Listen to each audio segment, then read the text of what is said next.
Got great ideas, but no idea how to build a website? Get Bluehost. Their AI design tool creates high-quality WordPress sites super fast. Whether you're a blogger, influencer, or launching a side hustle, Bluehost helps boost your growth with built-in marketing and e-commerce tools. Upgrade to cloud and get 100% uptime and 24/7 security to stay online all the time. Why wait? You've got the vision. Make it real. Visit Bluehost.com to get started. Hello and welcome back to Chasing Excellence, a show about chasing what truly matters. My name is Patrick Cummings, here with my friend Ben Bergeron. How are you, sir? Doing good, Patrick. Good. Thanks, everybody out there, for joining us. We are bringing back something that we haven't done in a long time. We used to do HopperTalk, which was a bit of just a random hodgepodge of questions that I would find on the internet, often on Reddit, and we would just talk through 3 or 5 of them. And it was often fun. It brought us in conversations that went in strange left turns that we wouldn't normally take. So I wanted to bring them back, but I wanted to play around with it a little bit. Folks may remember the episode we did right as we were reformatting to do 2 shorter episodes a week instead of 1 longer one. We did 1 episode where we had clips from Bruce Lee, just random clips that I found on the internet that I thought would spark an interesting conversation. We haven't done that since, so I thought I would love to bring that idea into this idea of HopperTalk. What we're going to do this week is I've got 2 clips from 2 podcasts that I've listened to or watched recently. So we've got 2-minute clips from a couple of different podcasts. We're going to listen to them or watch them if you happen to be watching us. And then we're just going to see where the conversations goes. So we've got 2 clips, one from Elizabeth Gilbert, the writer, and the other from also the writer, Simon Sinek. We're going to get into those real quick. ChasingExcellence.email, get on our free newsletter list. We send out an email every single weekend with links to the shows we put out, as well as a link to a form that you can submit questions for future episodes. We also just announced the next 2 iterations of the Chase Club book club. We're going to read Build the Life You Want by Arthur Brooks and Oprah Winfrey, and 4,000 Weeks by Oliver Burkeman. We want to keep those conversations exclusive to the Chase Club. So if you want to join us, we would certainly love it. I love doing the book clubs. I'm glad we're going to try to squeeze in 2 more. ChasingExcellence.email is also where you can jump into the Chase Club. Okay, without any further ado, I'm going to play the first clip. This is from a conversation Elizabeth Gilbert, who wrote Eat, Pray, Love, Big Magic, a great book called City of Girls. I think that's what it's called, City of Girls.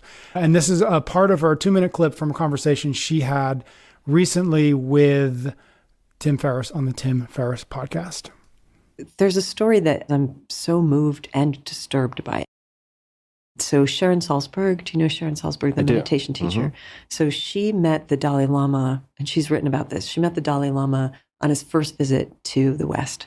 And she was in a group of people who were the first North Americans to meet him. And it was at a time when nobody really knew who he was. He wasn't like the rock star who he became. He was this obscure Tibetan monk. And of course, it took place somewhere in California, and there were some academics in the room and some spiritual writers and teachers and meditators and this sort of elect group of people who were coming to meet him. And he was speaking through a translator because he didn't speak much English at the time. And somebody in the room asked him what Tibetan Buddhism and his teachings have to say about self-hatred and how to combat self-hatred. And don't you know, that man had to talk to his translator for like 15 minutes and kept asking for the question to be repeated. He didn't understand the question. He kept thinking that he was mishearing the question because he kept saying, wait, who is the enemy? Who's the person that you're having trouble with? And of course, being like Calvinistic Westerners in the room, raised on scarcity and, your never enoughness and original sin, everybody in the room was like, no, I'm the one I hate. And he was like, this doesn't even make sense. Mm-hmm. Like what you're saying doesn't even make sense. And when he finally grasped not only that he understood that person's question and what they were talking about, but that everyone in the room shared this problem, he was so devastated. And he said, I used to think that I had a really good understanding of the workings of the human mind, but this is new to me and this is very disturbing. Like, this is not okay. And essentially after that, he said, this is where we're going to start, and then that basically became his mission in the Western world. I'm the one that I hate. That's surprising, and yet not. I think what's surprising to me was that it was so new to him. Like to the point where it took 15 minutes just to comprehend the question. Yeah. To find, it was so foreign. It was so new. Just the cultural differences are so vast that which it may not be the default mode here, right? But it certainly isn't rare. And maybe we should start with the self-hate thing. I don't think it has to be hate, but a sense of unworthiness, a sense of I don't belong, a sense that I'm not loved, a sense of like inherently flawed. Not being enough. Yeah. We were just talking about, previous episode or whatever, parenting.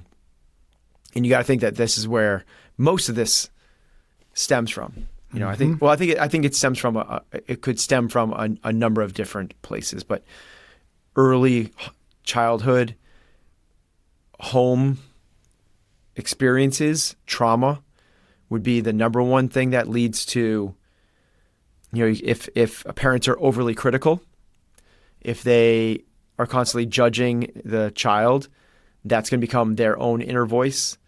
Obviously, if they experience true trauma where they see or are the victim of something, not unheard of. I hope that it's rare, but to that not even be a thing in their Tibetan society, what pops up to me is like, wow, we have so much to learn. Like we have, and maybe it's not learn, or maybe it's we've been so distracted. There's been some sort of toxicity that has been injected into our homes. I think that's that childhood and that trauma and that parenting is one of the ways that we could come to this place of self-hate, or this feeling of I'm inherently flawed, I don't belong, or I'm not loved. There are certainly others. We talked about this in other recent episodes as well. And just the comparison thing.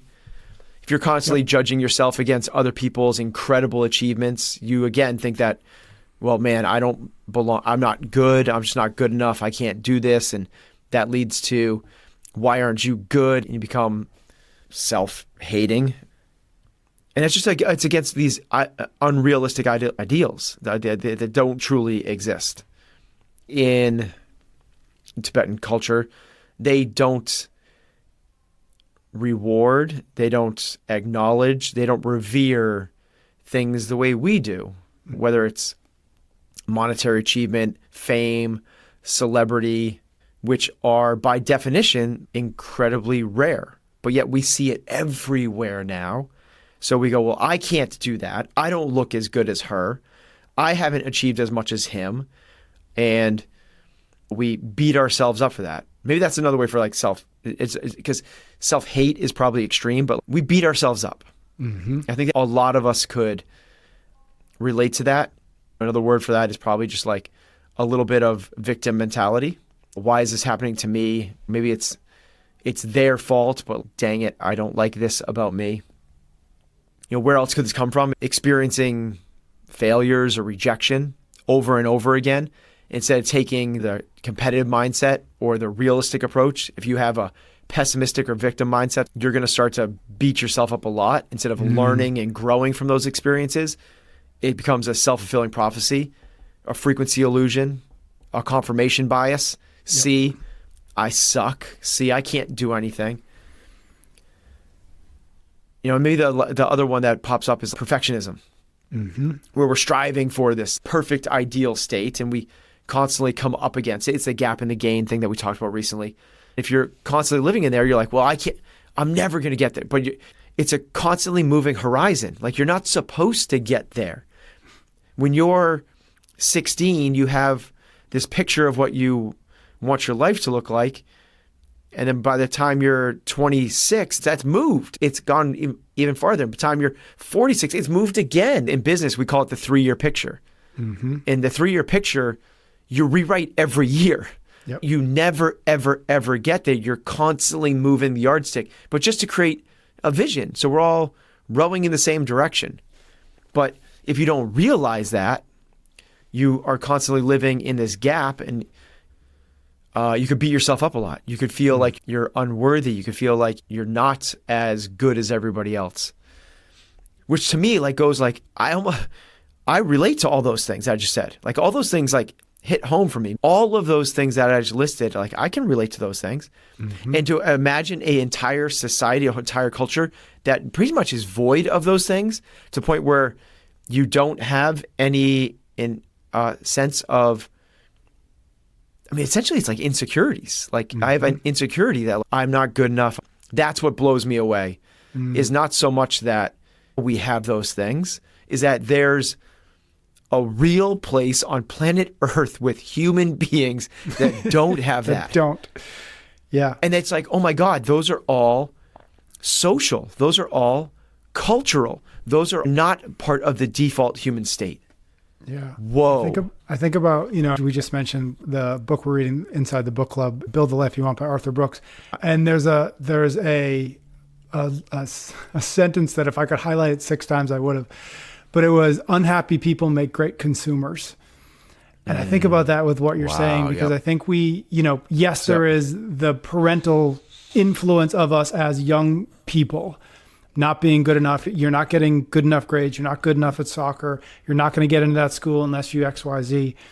And then we get out of that. We get out of that influence of our parents. And then we get shuttled into the world where everybody is trying to sell you something based on a lack that you have. And in order for them to sell you the thing that they're trying to sell you, they first have to convince you that you are in fact lacking.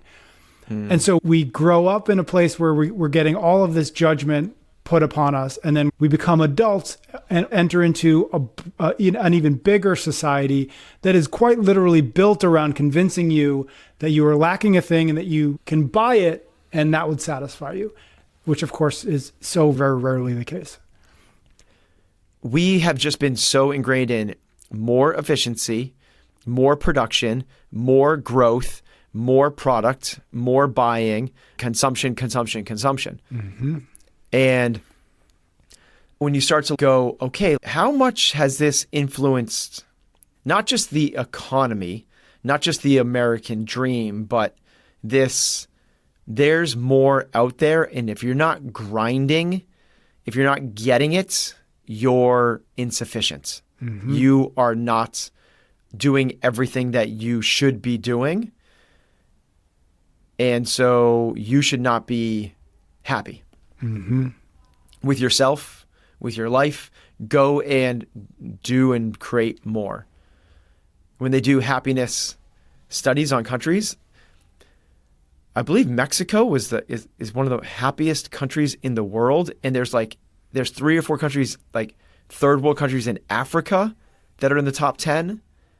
And the US is near the bottom. It's like, whoa, we are one of the wealthiest, if not like average, like means of living is crazy. Yet we are, the cliches now, right? Like overfed, depressed, unsociable, like all the other things. So I start to think about now this idea of the machine, and we are cogs in the machine. Our happiness is not part of the machine running efficiently. All right, we're going to wrap up that one. We'll be back with a Simon Sinek clip in 2 minutes. First, let's say thanks to a few sponsors. We're brought to you by a new sponsor, Helix Sleep. You ready to transform your sleep experience? Well, you can with a mattress from Helix Sleep. Head over to helixsleep.com/excellence and get 20% off your mattress order. That's helixsleep.com/excellence for an exclusive offer. We've been sleeping on a Helix mattress for over a month now. And by we, I don't mean you and I, Ben. But you've been sleeping on one as well. And I'll be honest, I never really fully appreciated how a mattress can affect sleep quality until now. But as you know, quality sleep is crucial for recovery, well-being, and overall sanity. My favorite part of the process was the quiz they gave you at the start to help you ensure you ended up with the exact mattress you need and want to optimize your sleep. It takes just a few minutes, but saves you all sorts of guessing on which mattress to choose from. Ben, I know you guys have been loving your Helix mattress over there. Screw the ad read, screw the copy. I have never been on a mattress like this. Yeah. It's so good. We set it up, Heather and I, and we were like, whoa, this is so good. And we had a good mattress before. Yeah. And it was every single night that I get in the thing now, it's like, this is incredible. Yep. helixsleep.com/excellence for that 20% discount. We're also brought to you by SciFox Health. If you're serious about optimizing your health, then knowing your biomarkers are an important tool in your toolkit. That's why we are excited to introduce you to SciFox Health. Learn more at scifoxhealth.com/excellence. That's SIPHOX health.com/excellence to save 20%. What is SciFox? They offer an at-home blood test that's both comprehensive and cost-effective, the best of both worlds. You can collect your sample with just a few drops of blood from the comfort of your home, avoiding clinic visits and long waits. Their test focuses on 17 essential biomarkers, giving you a complete health overview. And what's more, it's affordable. They've slashed the cost of blood work by over 88%, making it accessible for everyone to track their health regularly. With SciFox, you can measure important health markers like vitamin D, cortisol, testosterone, giving you the insights you need to boost your energy, focus, and overall well-being. Plus, you can combine these insights with data from your fitness tracker to get actionable recommendations. So take control of your health journey today. Visit SciFoxHealth.com/excellence to get 25% off. That's SIPHOX health.com/excellence. Okay, let us jump into our second clip. Again, this is from Simon Sinek. This is from a conversation that he had recently with Trevor Noah. Trevor Noah, the former host of The Daily Show. So let's listen. Our understanding of addiction largely comes from an experiment that was done, I think, in like the 50s or 60s, where they put a rat in a cage. And there was one thing of water where it was plain water and one thing that was laced with drugs. Right. And in short order, the rat discovered the drug-laced beverage and loved it, drank more and more until it killed itself. And our understanding of addiction largely comes from this study. There was a guy named, I think his name was Bruce Alexander, who said, hold on, it's flawed. The whole study is flawed. Because rats, like us, are social animals.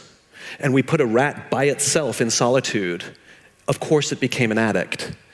But that's not what you're supposed to do with social animals. So he recreated the experiment where he put, first of all, he put lots of rats in the cage. No way. So it was social, community.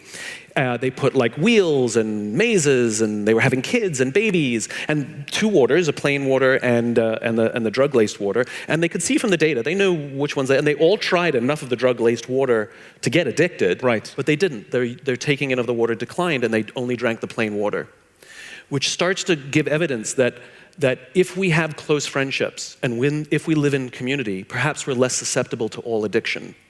And I know that there's a lot being talked about the addiction of social media, the addiction of cell phones, which is true. Which is true. It is a highly dopamine-producing device, and that it's causing loneliness. And I would argue that if we worked on the friendships, and more important, if we taught our children how to be friends, that perhaps they are less likely to get addicted. And I think,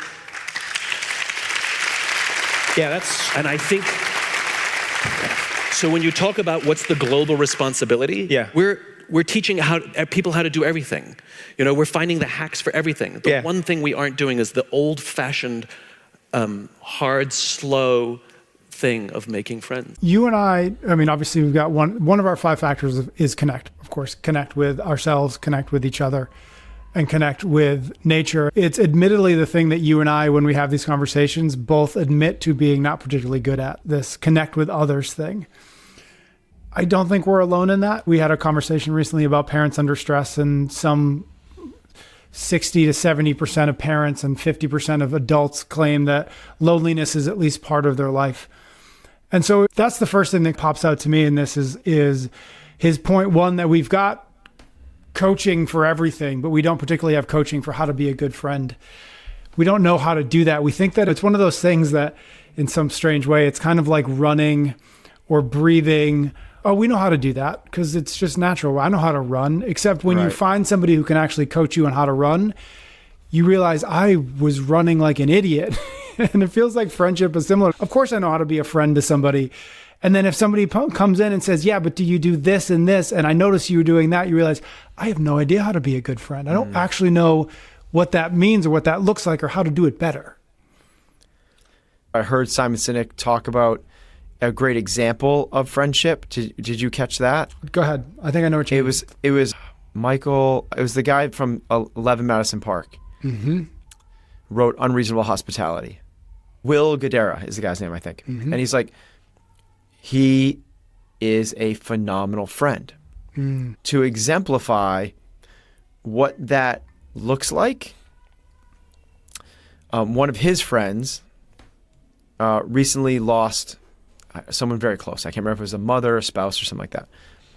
He sent him a text and said, I remember the story now. Yep, keep going. I know you're grieving right now. I know how much this relationship meant to you and how hurt you must be.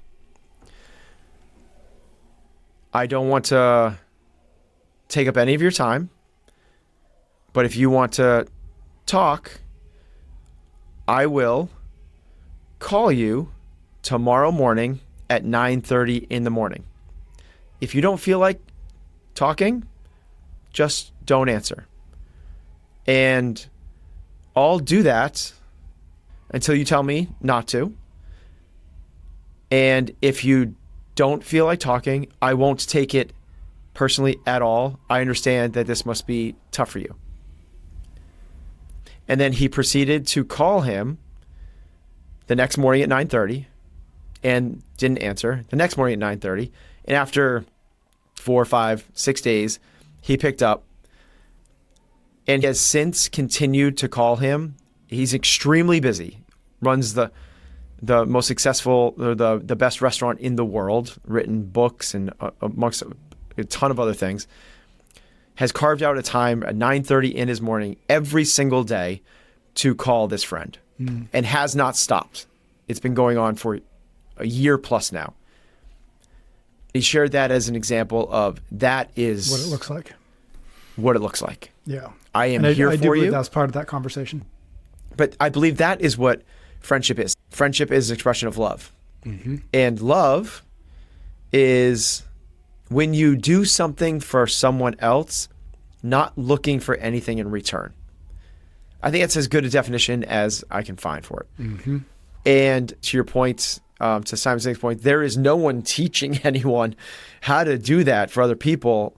Forget about teaching, even like bringing to light of like, this is what friendship looks like. And now more so than ever, with people removing the friction and the scariness of true social interactions, which people would then grow and learn from. That's what happens when you get challenged. People are going to get worse and worse from this. There was a recent stat I came across which showed the percentage of the ways that people meet and start dating. It went decade by decade. And for the last 100 years. So in the 1920s, number one was through friends. Number two was coworkers, the workplace. Number three was church. It went down the list to about 12 of them. And they were all fairly balanced, with 22% being the high and 8 or 9% being the low. As you go through the decades now, 99% of people meet dating online. And everything else is less than 1%. You don't develop the social skills. The challenging part of like, what's the right words to say to somebody? If they say this back to me, how do I respond? And working through it in real time and growing this skill, this ability of social interaction. Instead, it's swipe right, click a button. Did they go back to me? That's just one example of the social parts that have been stripped away from the framework of our existence. And friendships have been the same thing. Now it's text messages, group text, the in real life stuff, the true empathy, compassion is not where it was before. You know, the way I did for friends was I'm going to ride my bike around town and look for a house with 5 or 6 other bikes that I recognize outside of it. And then you knock on the door and the parent's there and you go, hey, is Johnny here? And you go, yeah. And he's with his friends. Oh, cool. Awesome. And you go downstairs and you're like, I'm not sure if you're like, welcome. And you go, hey guys. And like, hey, you know, all of that. the meeting and being friends. Grumpy old white guys talking about the good old days. The good old days, exactly. It's hard to not draw the correlates between that and the loneliness, the anxiety, the depression that's kind of running rampant now. The other part of this is, okay, we have connections as one of our 5 factors. Why? Because it matters. Why does it matter? The one we lean on the most, the Harvard study, is really well known now and we've talked about a lot. But there's coping mechanisms built into friendships where you can seek advice, you can share problems. There is this back and forth where you're not by yourself. That allows you to offload some things. You get to have emotions with another person. And maybe that's what Simon Sinek's talking about, is we're not teaching people how to be friends. We're not teaching them how to be vulnerable, how to share their emotions, how to connect, how to create a sense of belonging, how to do things for other people, not looking for anything in return. I truly believe, you used this a couple episodes ago, but like it's the medicine, against stress. I think it was the parenting one. Yep. Friendship's the same thing. It's a medicine against emotional dysregulation. It helps create emotional maturity, which is feeling the right emotion at the right time, the right amount. Like emotions are good. Emotions are healthy. Friends allow you to experience those right emotions at the right time, the right amount, if they're healthy friendships. If we are emotionally mature and emotionally regulated, the chances of us falling prey to addiction to fill some void, I don't have the data for it, but empirically it just seems like that would be mitigated in a pretty massive way. I think one of the things that's interesting in this concept of not teaching our children how to do this, and really just not teaching ourselves, is that I don't know that friendship is something that people consider a skill. We know people who are really good friends, and we sort of say, wow, they're just so good at that. They're always thinking of other people. It's a gift that they have, that they're always paying attention, and they remember birthdays and however a person might define a good friend. But taking 2 steps back and saying, what if friendship was a skill? Well, if friendship is a skill, then you can learn a skill. Skills are learnable. That's in fact what makes them skills. And to me, that's just a really interesting idea. Say, okay, well, if friendship is a skill, then break that down into pieces. What are the pieces of being a good friend? Okay, that, and that. Well, I can learn that, and that. Honestly, I don't know that I've ever thought about friendship as a skill, but I think it is. What are some of the things that you think make up the good friend? I think back to a little bit of Build the Life You Want. One of the things he writes about is this idea of, in order to move towards happiness, we have to spend more time, energy, and effort on other people than we do on ourselves. And I think the big ingredient in being a good friend is, first, you've got to be not so self-absorbed to be spending so much of your energy and effort thinking about me, and replacing that with thinking and attending other people, an outward focus versus an inward focus. I think that's a big part of it. I think the people who are really good friends do that well. I love that. And admittedly, I think partly why I suck at it to the degree that I do is because I spend a lot of time inward focused, right? And not outward focused. And I think there's a degree to which it's like you can only do one or the other, at least to a large degree. You can't do both at the same time. I think it's such a good call out. I think it's a great place to start that conversation of what it means to be a great friend. And it's a thing that once you see it, it's hard to unsee it. And I'm going to apologize ahead of time for making people aware of this, but listen to conversations. Most conversations. It's just people going around the circle, and they start the conversation with, I did this and like this. Oh yeah. Oh my gosh. It's not always but my brother. And they tell the story about them. And it's like, oh yeah, my neighbor. And it's like, oh my gosh, I did. And it's like, no one's actually connecting. No one's actually doing anything other than waiting for their turn to share their thing about them. The good friend in that group would ask a question that would further the conversation and understanding. No way, really? Wait, what? They did what? With who? Where? Yep. I think that, to your point, which is really, I think it's fascinating, is I think a lot of us go to a inwardly focused, and it's not always out of I'm the best or cockiness or anything. It very much can be the opposite. Mm-hmm. Insecurities. It's I need to tell my story, so they feel like and it's funny how that is counter to what actually happens. So Simon Sinek is such a good presenter. And I just love the way he says water. Water. It's like he doesn't have any accent except for like 6 words. I'll be interested because he's clearly working on something in this space because I've seen him talk about this in a number of different places. So I'm excited to see what he is in fact. I think he's actually writing a book with Will Guidara. I think that's... Oh, fascinating. I think that's what's happening. Yep. Yeah. I think maybe he did talk about that elsewhere. Anyways, so looking forward to that. We'll put that on our book club list as well. All right, folks, we're going to leave it at that. Thank you so much for listening. Again, chasingexcellence.email, get on the free newsletter list, and or join us in the Chase Club for book clubs that we've got coming at the end of the year. Ben, thank you so much as always. We'll be back soon for a brand new episode of Chasing Excellence. Okay, it's official. We are very much in the final sprint to Election Day. And face it, between debates, polling releases, even court appearances, it can feel exhausting, even impossible to keep up with. I'm Brad Milkey. I'm the host of Start Here, the daily podcast from ABC News. And every morning, my team and I get you caught up on the day's news in a quick, straightforward way that's easy to understand, with just enough context so you can listen, get it, and go on with your day. So, kickstart your morning. Start smart with Start Here and ABC News, because staying informed shouldn't feel overwhelming.